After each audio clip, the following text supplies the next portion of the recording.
नमस्कार प्रिय विद्यार्थियों, महिंद्रा इस एकेडमी के इस बृहद प्लेटफॉर्म पर आप सभी का बहुत बहुत स्वागत है। प्रिय विद्यार्थियों, हम एनसीईआरटी बुक भूगोल के बैच में हम पढ़ रहे थे एनसीईआरटी बुक कक्षा 6 की, और उसका आज का टॉपिक है आपका मानचित्र। आज की क्लास में हम क्या पढ़ेंगे? भूगोल के अंदर मानचित्र के बारे में पढ़ेंगे, ठीक है। और भूगोल में सबसे इंपॉर्टेंट क्या चीज होती है? मानचित्र होता है, क्योंकि अगर मानचित्र समझ में आ गया तो सब कुछ समझ में आ गया भूगोल के अंदर, ठीक है। सबसे प्रमुख बात यही है कि मानचित्र समझना होता है। लेकिन एक बात है कि मानचित्र कहते किसे हैं। सबसे पहले हम बात करेंगे कि मानचित्र कहते किसे हैं। जब हमने एनसीईआरटी बुक से शुरू किया है तो सबसे पहले हम जानेंगे कि मानचित्र कहते किसे हैं हम, ठीक है।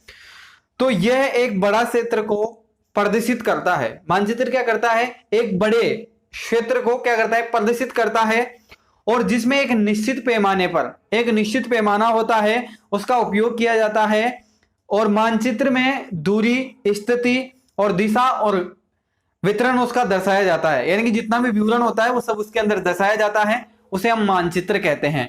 यानी कि किसी लंबे चौड़े बड़े भूभाग को एक छोटे से पन्ने में अगर कवर करना है तो किसके आधार पर करेंगे? मानचित्र के आधार पर, ठीक है। यानी कि कहने का मतलब यह है कि मानचित्र का उपयोग क्यों किया जाता है? मानचित्र का उपयोग इसलिए किया जाता है, यानी कि आप किसी भी भूभाग का, किसी भी लैंड का अगर आप मानचित्र बनाना चाहते हैं, किसी भी एक विशेष क्षेत्र का, जिसे आप मान लीजिए एक कमरा है, एक कमरे के अगर आप जिस प्रकार से एक कमरे का आप मानचित्र बनाना चाहते हैं, तो एक कमरे बराबर आपके पास कागज थोड़ी उपलब्ध है। एक कमरे के बराबर कागज थोड़ी ना उपलब्ध है। अपने पास एक छोटा सा कागज उपलब्ध है, उसमें अपन मानचित्र बना देंगे कि ये एक कमरा है, ठीक है। इसी में अपन दर्शा देंगे कि ये एक कमरा है, ठीक है। जिस प्रकार से हम पृथ्वी का जो मानचित्र देखते हैं, विश्व का जो मानचित्र देखते हैं, कितने से छोटे से भाग में हम विश्व का मानचित्र देख लेते हैं, ठीक है। इसी को क्या कहते हैं अपन? प्रदर्शित करता है। एक बहुत बड़े आंकड़े को प्रदर्शित करने की जो विधि होती है, जो प्रकार होता है, उसको अपन क्या कहते हैं? मानचित्र कहते हैं, ठीक है। मानचित्र आज के लगभग 3000 वर्ष से पहले मिस्रवासियों ने सर्वप्रथम उपयोग किया था, मानचित्र बनाया था, ठीक है, जिसमें नील नदी के आसपास के खेतों को दर्शाया गया था। विश्व का सबसे पहला मानचित्र कब बनाया गया था? 3000 वर्षों पहले। 3000 वर्षों पहले। और कहां पर बनाया गया था? मिस्रवासियों ने बनाया था। और मिस्रवासियों ने किसका बनाया था? सबसे पहले नील नदी के जो आसपास के जो खेत थे, जो क्षेत्र था, उसके बारे में उसका मानचित्र बनाया था, ठीक है। क्लियर हो गई ये बात? आगे चलिए। जिसने सर्वप्रथम प्राचीन यूनान में भूगोलवेताओं को बहुत बड़ा योगदान था। जिसमें सर्वप्रथम क्या था कि प्राचीन जो यूनान जो भूगोलवेता थे, उनका बहुत बड़ा योगदान रहा है इसमें। जैसे हेकेटस ने अपने मानचित्र ईसा पूर्व 5वीं या 6वीं शताब्दी में तैयार किया था, ठीक है। हेकेटस आपका जो विद्वान है, ठीक है, भूगोलवेता है, उन्होंने अपना मानचित्र जो तैयार किया था वो कब किया था? 4वीं और 5वीं शताब्दी के अंदर, ठीक है। 5वीं 6वीं शताब्दी के अंदर, ईसा पूर्व से 5वीं या 6वीं शताब्दी पहले कर दिया था इन्होंने, ठीक है। ग्रीक राज्य के पतन के बाद में रोमन राज्य का उदय हुआ, और इस समय का महान भूगोलवेता टेलमी ने यूरोप एवं संसार का मानचित्र बनाया था। टेलमी ने क्या कहा? यानी कि ग्रीक जो राज्य था उसका पतन होने के बाद में रोमन साम्राज्य का उदय हुआ, और उसके बाद में इसी समय महान भूगोलवेता थे आपके टेलमी, ठीक है, जिन्हें दूरबीन का भी आविष्कार किया था। बताया था ना मैंने आपको पहले। कंटिन्यू विज्ञान के अंदर इन व्यक्तियों का हम नाम पढ़ते चलेंगे। यानी कि आपका जो मानचित्र, जिस प्रकार से अगर मानचित्र की हम बात करें तो मानचित्र भी इन्होंने बनाया था, टेलमी ने, जो कि सबसे पहले यूरोप का बनाया, उसके बाद में संसार का मानचित्र बनाने वाला पहला व्यक्ति था ये टेलमी। रोमन साम्राज्य का पतन हुआ तब यूरोप अंधकार की युग में शुरुआत हो गई थी।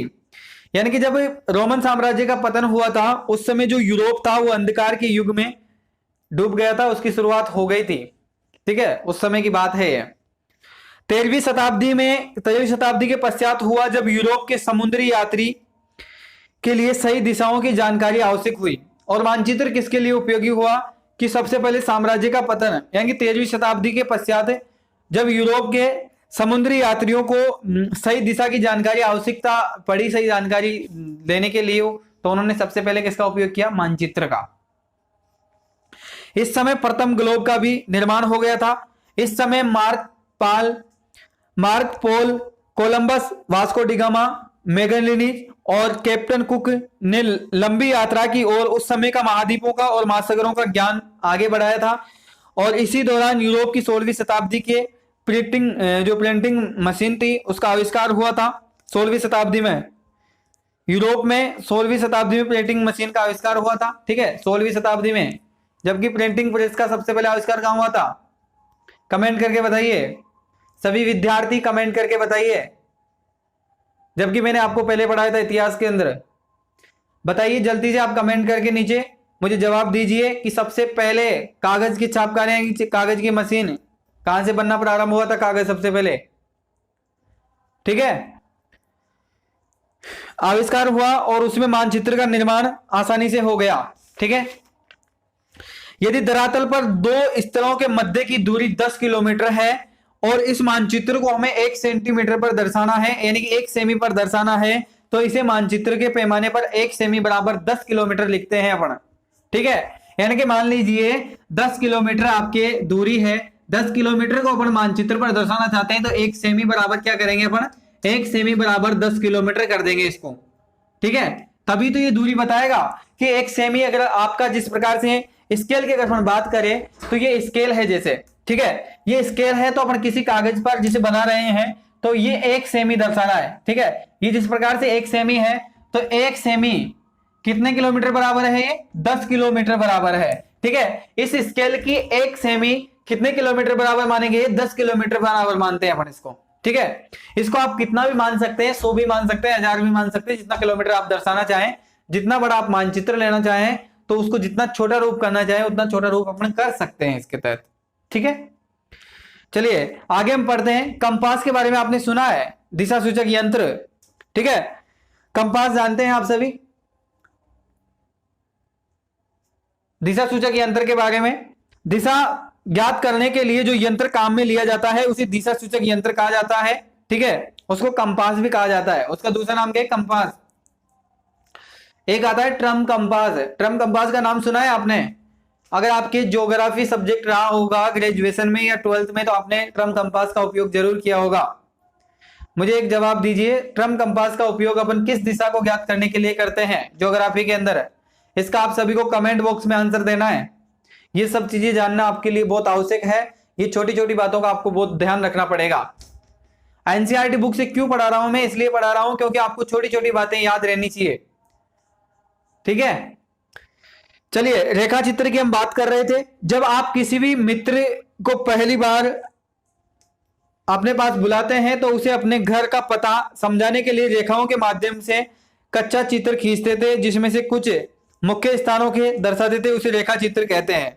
यानी कि अगर आपको बचपन के, आपको याद होगा जब आप बचपन में छोटे थे, तब आप किसी भी आपके मित्र को, आपके किसी भी दोस्त को आप समझाते थे कि आप जैसे यहाँ आपकी स्कूल है, आप स्कूल में बैठे हुए हैं क्लास में, तो आप कहोगे कि मैं आपके घर जाना चाहता हूँ, तो बताओ कहाँ से जाऊंगा, किस रास्ते से जाऊंगा।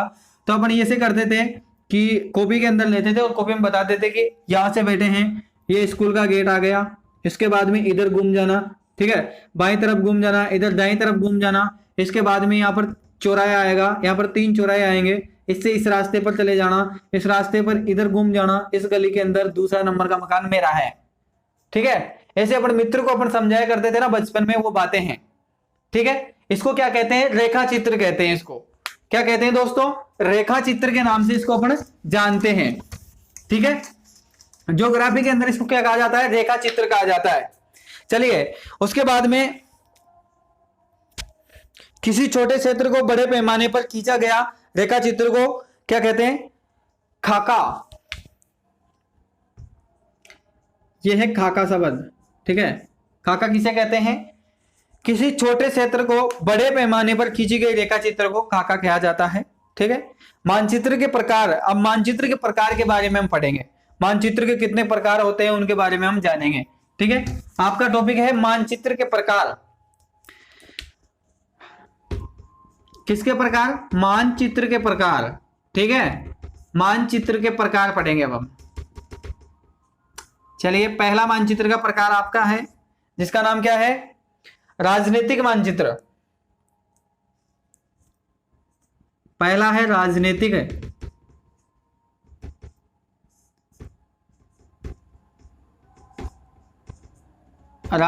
मानचित्र। ठीक है, चलिए राजनीतिक मानचित्र के बारे में हम सबसे पहले जानते हैं। देश, राज्य, नगर, शहर तथा गांव और विश्व के विभिन्न देशों एवं राज्यों की सीमाओं को दर्शाने वाले मानचित्र को हम क्या कहते हैं? राजनीतिक मानचित्र कहते हैं।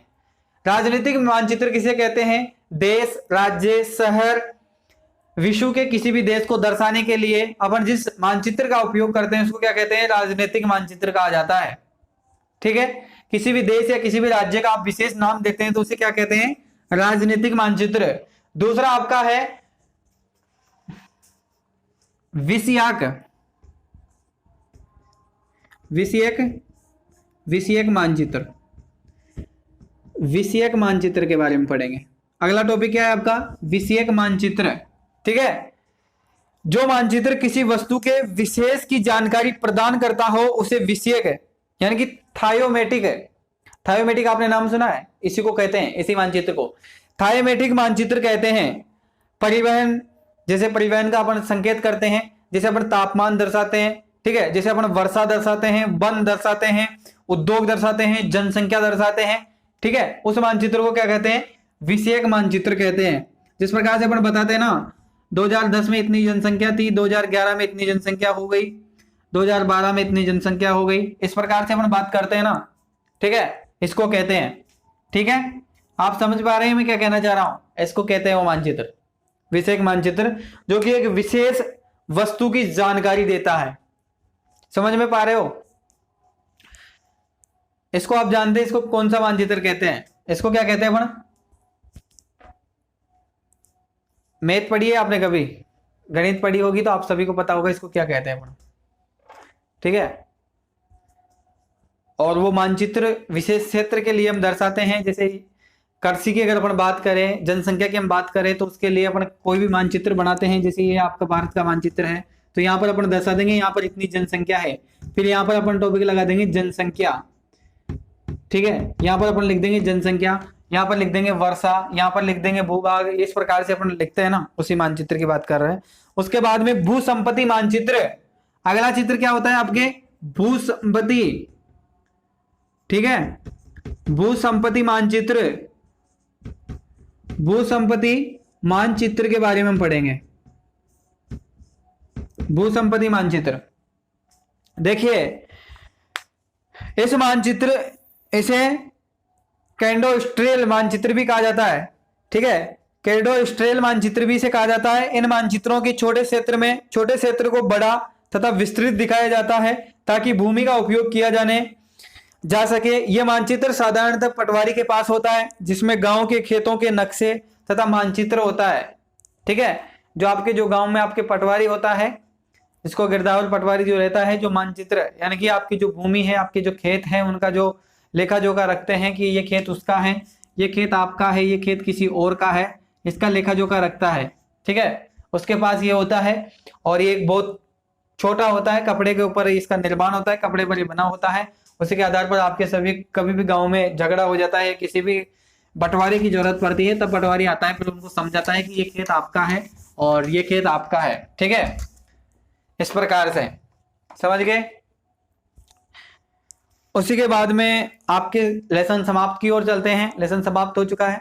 इसके बाद में आपके कुछ विशेष बातें इसमें की गई है। जैसे आपके ग्लोब है, पृथ्वी का प्रतिरूप मॉडल क्या कहलाता है? ग्लोब कहलाता है, जो कि अपन कल पढ़ेंगे ग्लोब के बारे में। ठीक है, विषयक मानचित्र किसी विशेष तथ्य की जानकारी देता है मात्र।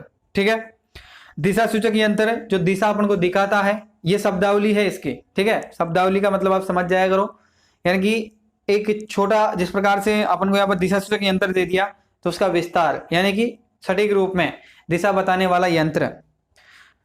ठीक है, रूटि चिन्ह परंपरा मान्यताओं वाला चिन्ह। रूटि चिन्ह का मतलब क्या होता है? परंपरा वाली मान्यताओं के चिन्ह होते हैं। ठीक है, कैड्रोस्टोल भूसंपत्ति का मानचित्र होता है। गुरुत्वाकर्षण किसी भी पिंड द्वारा अपनी ओर खींचने की शक्ति क्या कहलाती है? गुरुत्वाकर्षण कहलाती है। ठीक है, मानक समय किसी देश की प्रमुख देशांतरों रेखाओं पर खींचा गई रेखा को क्या कहते हैं? मानांतर रेखा कहते हैं। ठीक है, मानक रेखा कहा जाता है। तिथि रेखा 180 डिग्री देशांतर पर नए दिन की शुरुआत करती है। ठीक है, उसे कहते हैं। अगली क्लास आपकी रहेगी ग्लोब की। ठीक है, चलिए धन्यवाद। तब तक के लिए अगली क्लास में बहुत जल्दी फिर मिलते हैं।